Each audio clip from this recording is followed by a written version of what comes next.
আমাকে বেশ কিছু বন্ধু কমেন্ট করেছে, দাদা কুম্ভ স্নান আমিও করতে চাই, কিন্তু কুম্ভ মেলাটা তো অনেকগুলো সেক্টরে বিভক্ত, সঙ্গম ঘাটটা কিভাবে সহজে খুঁজে পাবো? দেখো, সঙ্গম ঘাট খুঁজে পাওয়ার জন্য তোমাকে লোকের থেকে জিজ্ঞাসা করতে হবে না, কাউকে কমেন্ট করারও প্রয়োজন নেই।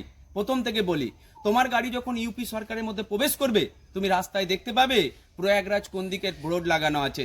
প্রত্যেক টার্নিং পয়েন্টে প্রত্যেক 2 কিলোমিটার অন্তর ইউপি সরকার সুন্দর করে প্রয়াগরাজের বোর্ড লাগিয়ে রেখেছে। তোমার গাড়িটা গিয়ে দাঁড়াবে কানাই মোটরসে, ওইখানে বাইরের স্টেটের সব গাড়ি থামতেই হবে, তারপরে শুরু হবে ইউপির গাড়ি। ওইখান থেকে তুমি গাড়িতে চেপে জুসি পর্যন্ত পৌঁছাবে। জুসি থেকে মাত্র 2 কিলোমিটার হাঁটলেই সঙ্গম ঘাট।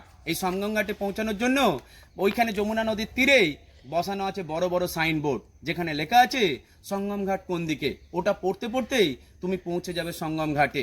আর তুমি যদি এভাবে যেতে না পারো, তাহলে তোমার গাড়িটাকে সোজা নাগেশ্বর ঘাটে লাগাবে, সেখান থেকে মাত্র 8 কিলোমিটার হাঁটলেই পৌঁছে যাবে সঙ্গম ঘাটে।